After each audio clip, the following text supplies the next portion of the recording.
사랑하는 성도님들, 안녕하세요. 오늘 아침에 일어나서 통장 잔고를 확인하셨습니까? 혹시 마음이 무거워지지는 않으셨나요?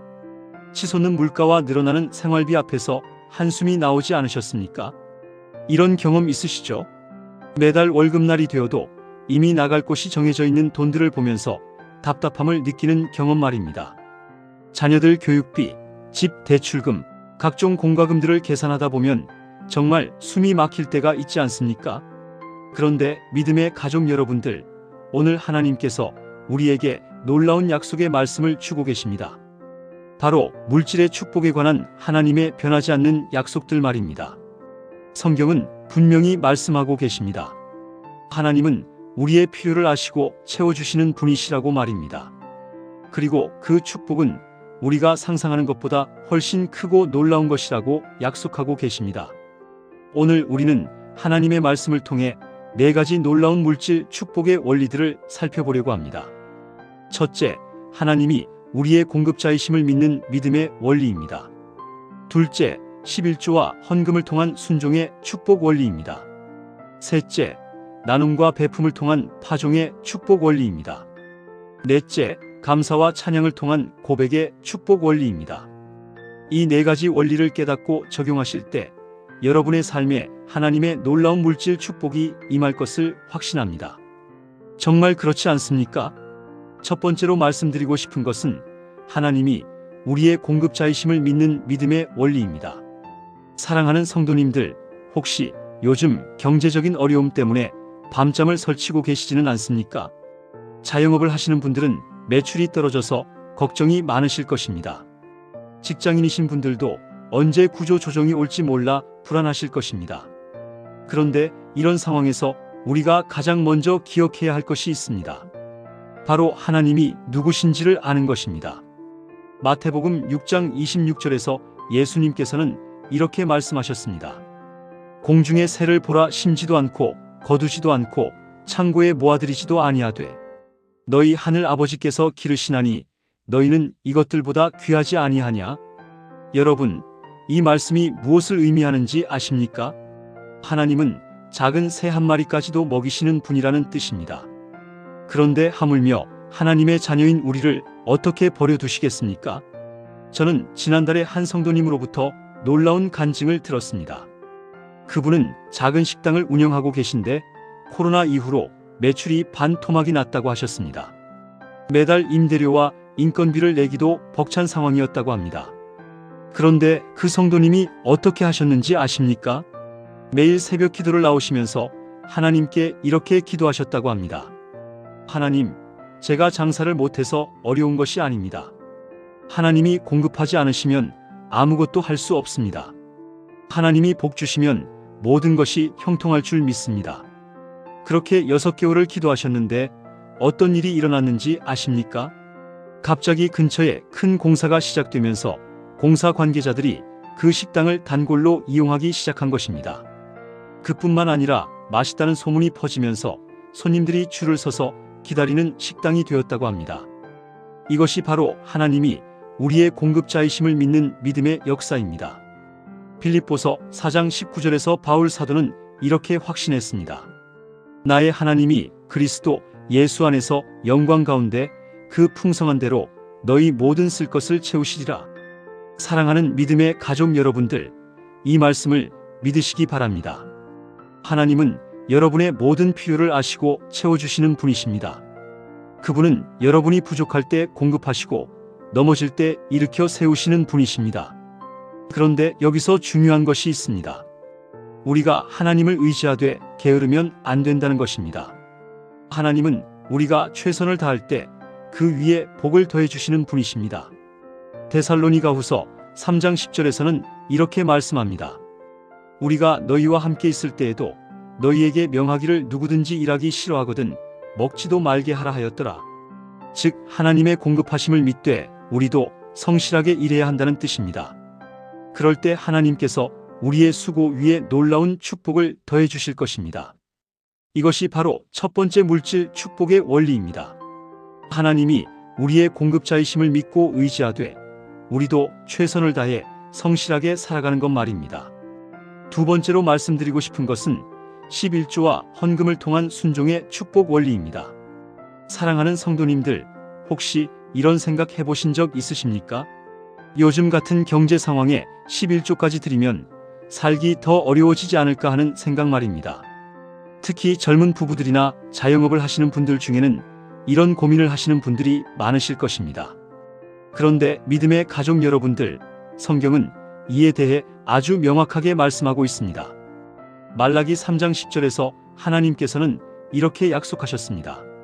만군의 여호와가 이르노라, 너희의 온전한 11조를 창고에 들여 나의 집에 양식이 있게 하고 그것으로 나를 시험하여 내가 하늘 문을 열고 너희에게 복을 쌓을 곳이 없도록 붙지 아니하나 보라. 여러분, 이 말씀에서 주목해야 할 부분이 있습니다. 하나님께서 그것으로 나를 시험하여 보라고 말씀하신 것입니다. 성경 전체에서 하나님을 시험해 보라고 하신 곳은 이 말라기 3장 10절이 유일합니다. 이것은 하나님께서 11조의 축복에 대해 얼마나 확신하고 계시는지를 보여주는 것입니다. 하나님은 우리가 11조를 드릴 때 반드시 그 이상의 축복으로 갚아주신다는 것을 약속하고 계신 것입니다. 저는 작년에 한 젊은 부부의 간증을 들었습니다. 그 부부는 신혼 초에 전세 대출을 받아서 살고 있었는데 남편의 월급이 250만 원이었다고 합니다. 전세 대출 이자만을 70만 원이 넘어가니까 정말 빠듯한 생활이었다고 하셨습니다. 그런데 그 부부가 어떻게 했는지 아십니까? 목사님의 설교를 듣고 11조를 드리기로 작정했다고 합니다. 250만 원에 11조면 25만 원입니다. 그렇지 않아도 빠듯한 가게에 25만 원을 교회에 드린다는 것은 쉬운 결정이 아니었을 것입니다. 하지만 그 부부는 믿음으로 11조를 시작했다고 합니다. 그런데 놀라운 일이 일어났습니다.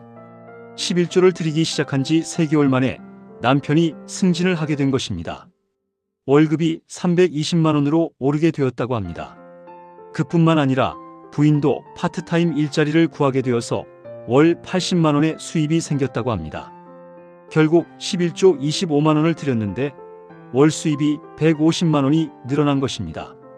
이것이 바로 하나님의 산술입니다. 우리의 계산으로는 25만 원을 드리면 25만 원이 줄어드는 것이 맞습니다. 하지만 하나님의 계산으로는 25만 원을 드렸는데 150만 원이 늘어나는 것입니다.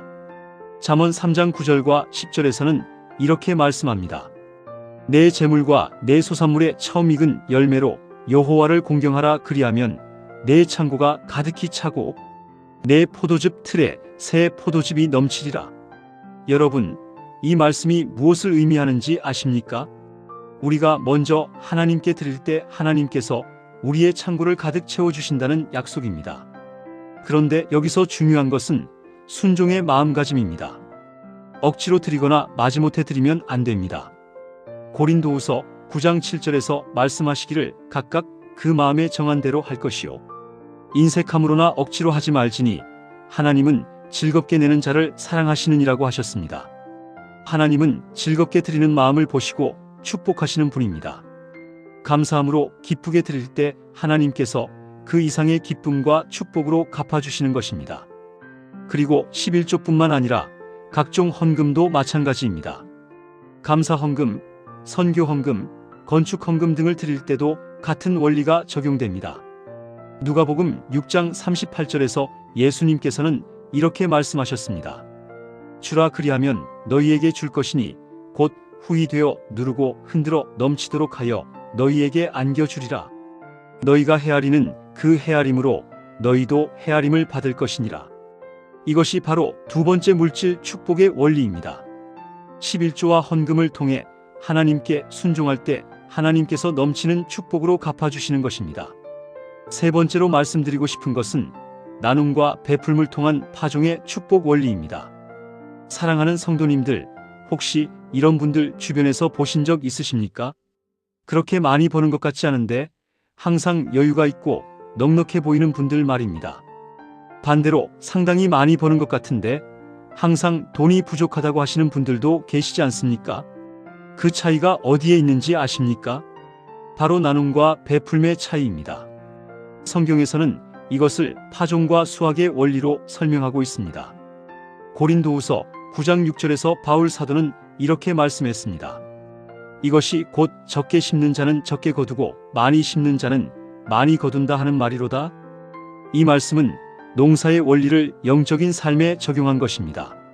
농부가 씨앗을 아끼면서 조금만 심으면 수확도 적을 수밖에 없습니다. 하지만 좋은 씨앗을 아낌없이 뿌리면 풍성한 수확을 거둘 수 있는 것입니다. 마찬가지로 우리가 물질을 움켜쥐고 나누지 않으면 들어오는 것도 적어집니다.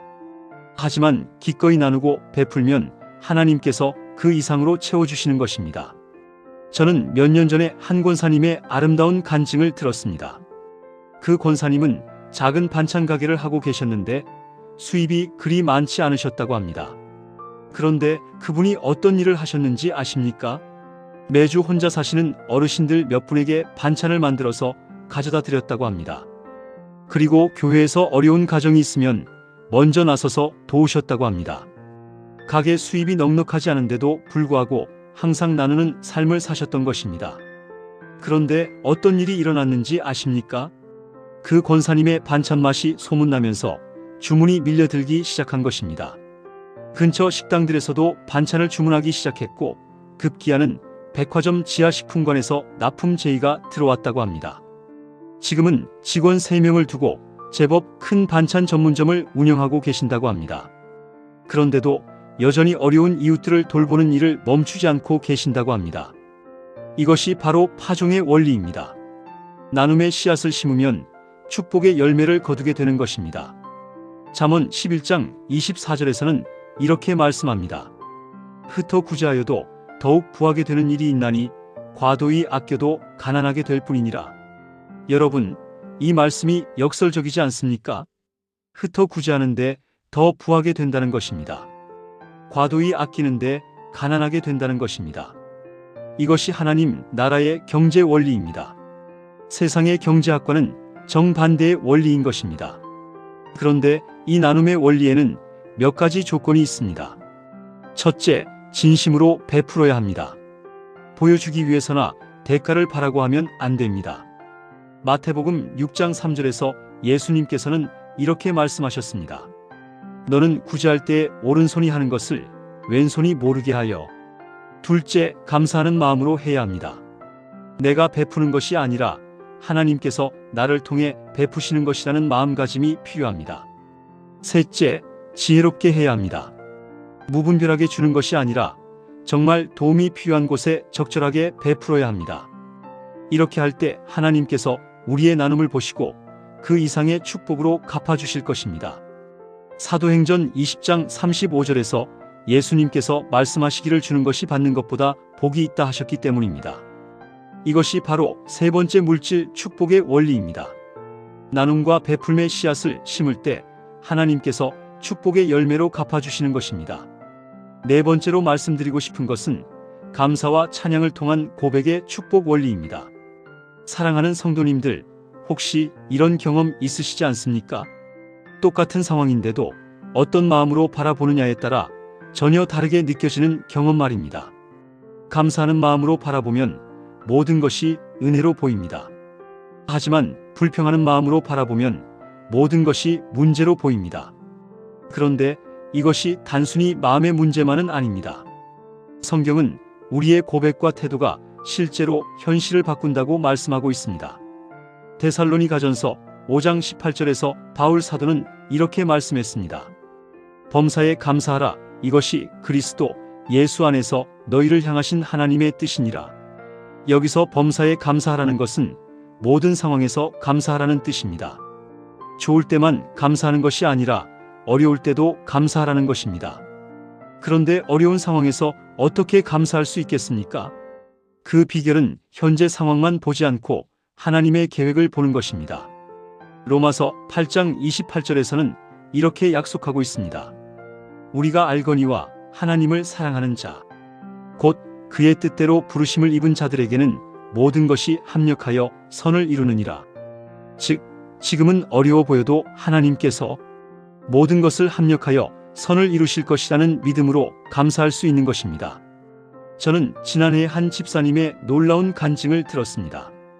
그 집사님은 작은 건설업체를 운영하고 계셨는데 코로나로 인해 일거리가 끊어졌다고 하셨습니다.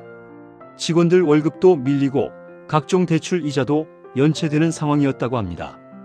보통 사람들 같으면 하나님을 원망하고 불평했을 것입니다.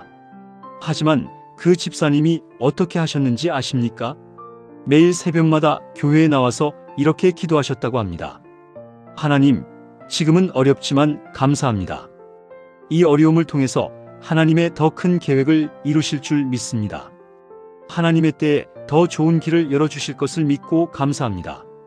그렇게 6개월을 감사 기도로 버텨오셨는데 어떤 일이 일어났는지 아십니까?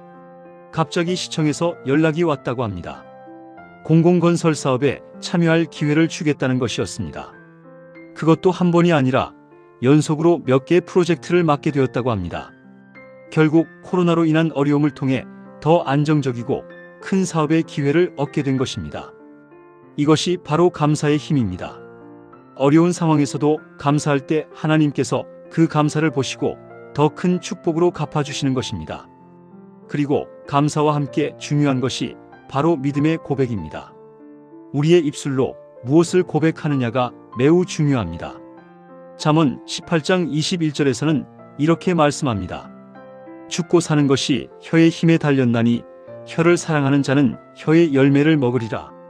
우리가 부족하다고 계속 고백하면 정말 부족해집니다. 하지만 하나님의 축복을 고백하면 그 축복이 현실이 되는 것입니다. 그래서 우리는 매일 이렇게 고백해야 합니다. 하나님이 나의 목자이시니 내게 부족함이 없다. 하나님이 내 모든 필요를 채워주신다. 나는 하나님의 자녀이므로 복받을 자격이 있다. 하나님의 축복이 나와 내 가정에 넘쳐 흐른다. 이런 믿음의 고백을 계속할 때 하나님께서 그 고백대로 역사하실 것입니다. 마가복음 11장 23절에서 예수님께서는 이렇게 말씀하셨습니다. 내가 진실로 너희에게 이르노니 누구든지 이 산더러 들리어 바다에 던져지라 하며 그 말하는 것이 이루어질 줄 믿고 마음에 의심하지 아니하면 그대로 되리라. 믿음으로 고백하는 것은 이루어진다는 약속의 말씀입니다. 그리고 찬양도 매우 중요합니다. 찬양은 하나님을 기쁘시게 하는 최고의 예배입니다. 시편 22편 3절에서는 이스라엘의 찬송 중에 거하시는 하나님이라고 말씀하고 있습니다. 우리가 찬양할 때 하나님의 임재가 임하고 하나님의 임재가 임하는 곳에는 축복이 함께 임하는 것입니다. 그래서 어려울 때일수록 더욱 감사하고 찬양해야 합니다. 사도행전 16장에서 바울과 실라가 감옥에 갇혀서 찬양했을 때 지진이 일어나고 감옥 문이 열린 것처럼 우리가 어려운 상황에서 찬양할 때 하나님께서 기적적인 역사를 일으키시는 것입니다. 저는 몇 년 전에 한 성도님의 간증을 들었습니다. 그 성도님은 사업 실패로 인해 모든 것을 잃고 전세금까지 날리게 되었다고 합니다.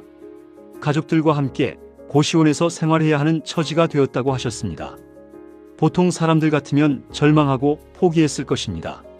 하지만 그 성도님이 어떻게 하셨는지 아십니까? 매일 아침마다 찬양을 부르며 하나님께 감사드렸다고 합니다. 지금은 어렵지만 하나님께서 더 좋은 계획을 가지고 계신다고 믿었다고 합니다. 그리고 매일 이렇게 고백하셨다고 합니다. 하나님이 나를 사랑하신다. 하나님이 나를 버리지 않으신다. 반드시 회복시켜 주실 것이다. 그렇게 1년을 견디며 찬양과 감사로 살아오셨는데 놀라운 일이 일어났습니다. 예전에 함께 사업을 했던 동료가 연락을 해왔다고 합니다. 새로운 사업을 시작하는데 같이 하자는 제안이었습니다. 그런데 그것도 단순한 제안이 아니었습니다. 그 동료가 모든 자본을 대고 운영권을 맡기겠다는 것이었습니다. 결국 그 성도님은 한 푼도 투자하지 않고도 새로운 사업을 시작하게 되었다고 합니다. 지금은 예전보다 더 큰 사업을 하고 계시고 더 풍성한 축복을 누리고 계신다고 합니다. 그리고 여전히 매일 찬양과 감사를 잊지 않고 계신다고 합니다. 이것이 바로 감사와 찬양의 힘입니다. 어려운 상황에서도 하나님을 신뢰하고 감사할 때 하나님께서 놀라운 반전의 축복을 주시는 것입니다. 하박국 3장 17절과 18절에서 하박국 선지자는 이렇게 고백했습니다. 비록 무화과나무가 무성하지 못하며 포도나무에 열매가 없으며 감람나무에 소출이 없으며 밭에 먹을 것이 없으며 우리의 양이 없으며 외양간에 소가 없을지라도 나는 여호와로 말미암아 즐거워하며 나의 구원의 하나님으로 말미암아 기뻐하리로다. 이것이 바로 진정한 믿음의 고백입니다. 현재 상황이 어떠하든지 하나님으로 말미암아 즐거워하고 기뻐하는 것입니다. 그리고 이런 믿음의 고백 뒤에는 반드시 하나님의 축복이 따라옵니다. 하박국 3장 19절에서는 이어서 이렇게 말씀합니다. 주 여호와는 나의 힘이시라. 나의 발을 사슴발 같게 하사 나를 나의 높은 곳으로 다니게 하시리로다. 하나님께서 우리를 높은 곳으로 인도하시겠다는 약속입니다. 감사와 찬양과 믿음의 고백이 있는 곳에 하나님의 축복이 임하는 것입니다. 그런데 여기서 중요한 것은 진정성입니다. 입술로만 감사하고 마음으로는 불평하면 안 됩니다. 진심으로 하나님을 신뢰하고 감사하는 마음이 있어야 하는 것입니다. 또한 인내도 필요합니다. 감사한다고 해서 당장 내일부터 모든 것이 바뀌는 것은 아닙니다. 하나님의 때가 있기 때문에 끝까지 믿음으로 기다리는 것이 필요합니다. 갈라디아서 6장 9절에서는 이렇게 말씀합니다. 우리가 선을 행하되 낙심하지 말지니 포기하지 아니하면 때가 이름에 거두리라. 하나님의 때가 되면 반드시 거두게 될 것이라는 약속입니다. 그러므로 우리는 포기하지 말고 끝까지 감사와 찬양으로 하나님을 의지해야 하는 것입니다. 이것이 바로 네 번째 물질 축복의 원리입니다. 감사와 찬양과 믿음의 고백을 통해 하나님의 마음을 기쁘시게 할 때 하나님께서 놀라운 축복으로 응답해 주시는 것입니다. 사랑하는 믿음의 가족들, 지금까지 우리는 하나님의 놀라운 물질 축복에 대한 네 가지 원리를 살펴보았습니다. 첫째, 하나님이 우리의 공급자이심을 믿는 믿음의 원리였습니다. 하나님은 공중의 새도 기르시는 분이시니 하물며 하나님의 자녀인 우리를 어떻게 버려두시겠습니까? 우리가 성실하게 최선을 다할 때 하나님께서 그 위에 놀라운 축복을 더해 주실 것입니다. 둘째, 11조와 헌금을 통한 순종의 축복 원리였습니다. 하나님께서는 말라기서를 통해 11조로 나를 시험해 보라고 말씀하셨습니다. 우리가 먼저 하나님께 드릴 때 하나님께서 하늘 문을 열고 복을 쌓을 곳이 없도록 부어주실 것입니다. 셋째, 나눔과 베품을 통한 파종의 축복 원리였습니다. 적게 심는 자는 적게 거두고 많이 심는 자는 많이 거둔다고 하셨습니다. 우리가 기꺼이 나누고 베풀 때 하나님께서 그 이상의 축복으로 갚아주실 것입니다. 넷째, 감사와 찬양을 통한 고백의 축복 원리였습니다. 어려운 상황에서도 하나님을 신뢰하고 감사할 때 하나님께서 놀라운 역전의 축복을 주실 것입니다. 우리의 믿음의 고백이 현실을 바꾸는 놀라운 능력이 있는 것입니다. 사랑하는 성도님들, 이 네 가지 원리는 단순한 이론이 아닙니다. 하나님의 살아있는 약속의 말씀들입니다. 우리가 이 원리들을 믿고 적용할 때 반드시 하나님의 축복을 경험하게 될 것입니다. 물론 하나님의 축복이 항상 우리가 원하는 방식으로만 오는 것은 아닙니다. 때로는 우리가 예상하지 못한 방법으로 오기도 하고 우리가 생각한 시간보다 늦게 올 수도 있습니다. 하지만 분명한 것은 하나님의 약속은 결코 실패하지 않는다는 것입니다. 이사야 55장 11절에서 하나님께서는 이렇게 약속하셨습니다. 내 입에서 나가는 말도 이와 같이 헛되이 내게로 돌아오지 아니하고 나의 기뻐하는 뜻을 이루며 내가 보낸 일에 형통함이니라. 하나님의 말씀은 반드시 이루어진다는 약속입니다. 그러므로 우리는 확신을 가지고 하나님의 약속을 붙들고 나아가야 하는 것입니다. 그리고 무엇보다 중요한 것은 물질 축복이 목적이 아니라는 것입니다. 하나님께서 우리에게 물질의 축복을 주시는 이유는 우리로 하여금 하나님의 영광을 나타내고 더 많은 사람들을 섬길 수 있게 하기 위함입니다. 디모데전서 6장 17절과 18절에서 바울 사도는 이렇게 말씀했습니다.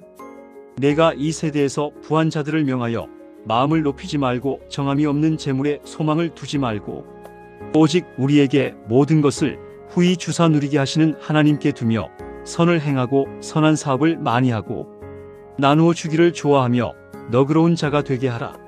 즉 하나님께서 주신 축복을 가지고 더욱 선을 행하고 나누어 주는 삶을 살아야 한다는 것입니다.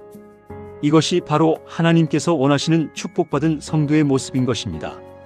또한 물질 축복보다 더 중요한 것은 영적인 축복입니다.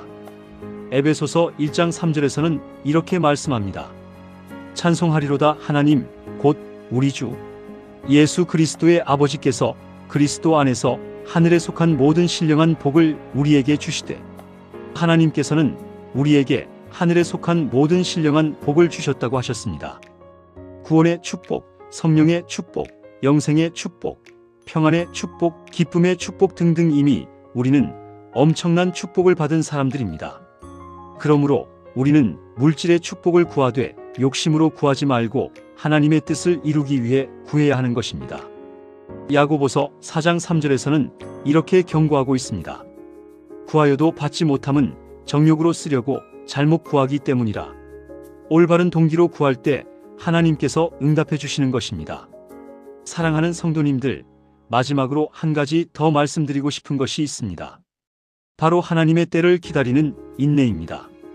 전도서 3장 1절에서는 이렇게 말씀합니다. 범사에 기한이 있고 천하 만사가 다 때가 있나니 하나님께는 모든 일의 때가 있습니다. 씨를 뿌리는 때가 있고 거두는 때가 있는 것처럼 축복에도 하나님의 때가 있는 것입니다. 그래서 우리는 조급해하지 말고 하나님의 때를 기다려야 합니다. 이사야 40장 31절에서는 이렇게 약속하고 있습니다. 오직 여호와를 앙망하는 자는 새 힘을 얻으리니 독수리가 날개치며 올라감 같을 것이요 다른 박질하여도 고나지 아니하며 걸어가도 피곤하지 아니하리로다. 하나님을 끝까지 기다리는 자에게 새 힘을 주시겠다는 약속입니다. 그러므로 우리는 포기하지 말고 끝까지 믿음으로 기다려야 하는 것입니다. 히브리서 10장 36절에서는 이렇게 말씀합니다. 너희에게 인내가 필요함은 너희가 하나님의 뜻을 행한 후에 약속받은 것을 받기 위함이라. 하나님의 약속을 받기 위해서는 인내가 필요하다는 말씀입니다. 그러므로 우리는 중도에 포기하지 말고 끝까지 믿음으로 나아가야 하는 것입니다. 사랑하는 믿음의 가족들, 오늘 말씀을 마무리하면서 여러분께 몇 가지 실천할 것들을 제안해 드리고 싶습니다. 첫째, 매일 하나님께서 내 삶의 공급자이심을 고백하시기 바랍니다. 아침에 일어나서 하나님 아버지 오늘도 저를 책임져 주시고 필요한 모든 것을 공급해 주실 것을 믿습니다 라고 고백하시기 바랍니다. 둘째, 11조와 헌금을 기쁨으로 드리시기 바랍니다. 억지로 드리지 마시고 하나님께서 주신 은혜에 감사하는 마음으로 즐겁게 드리시기 바랍니다. 셋째, 매주 한 번 이상은 누군가를 도우시기 바랍니다. 작은 것이라도 좋습니다. 이웃에게 반찬을 나누어 주거나 어려운 사람을 도우거나 교회 봉사를 하는 등 나눔의 삶을 실천하시기 바랍니다. 넷째, 매일 감사와 찬양을 잊지 마시기 바랍니다. 어려운 일이 있어도 범사에 감사하고 하나님께 찬양하는 삶을 살아가시기 바랍니다. 이렇게 실천하실 때 하나님께서 여러분의 삶에 놀라운 물질의 축복을 부어주실 것을 확신합니다. 그리고 그 축복을 받으실 때 자신만을 위해 사용하지 마시고 하나님의 영광을 위해 이웃을 사랑하기 위해 사용하시기 바랍니다. 그럴 때 하나님께서 더욱 큰 축복으로 채워주실 것입니다. 사랑하는 성도님들, 혹시 오늘 말씀이 은혜가 되셨다면 좋아요 버튼을 꼭 눌러주시기 바랍니다. 그리고 댓글로 여러분의 간증이나 기도 제목을 남겨주시면 함께 기도하겠습니다. 주변에 어려움 당하는 분들이나 물질의 축복이 필요한 분들이 계시다면 이 영상을 꼭 공유해 주시기 바랍니다. 오늘도 말씀을 통해 만나 뵙게 되어서 정말 감사합니다.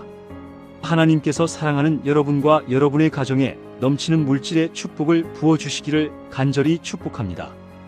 여러분의 사업과 직장에 하나님의 은혜가 충만하시기를 축복합니다. 여러분의 자녀들에게도 하나님의 축복이 대대로 이어지시기를 축복합니다. 예수님의 이름으로 축복하며 기도드립니다. 아멘. 주님의 사랑 안에서 늘 평안하시고 건강하시기를 바라며 다음 시간에 더 좋은 말씀으로 다시 만나 뵙겠습니다. 감사합니다.